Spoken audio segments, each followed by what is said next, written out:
ও শোনো, বলো। মা ফোন দিছিল। মা কিন্তু আজকে আমাদের বাড়িতে আসতেছে বেড়ানোর জন্য। মা আসবে? হ্যাঁ, মা আসবে।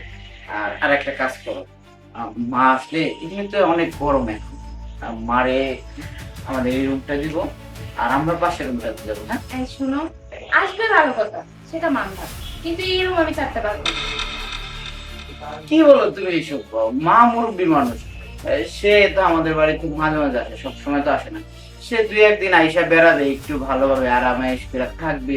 তুমি ভালো কিছু রান্না বান্না করবে। তুমি একটা কাজ করো, আজকে অফিসে, তোমার অফিস থেকে 2 দিনের ছুটি নিবা। হ্যাঁ, কারণ আমার অফিস থেকে ছুটি নেওয়া যাবে না, তাছাড়া এই রুমে মা থাকতে হবে না, মা পাশের রুমে থাকুক।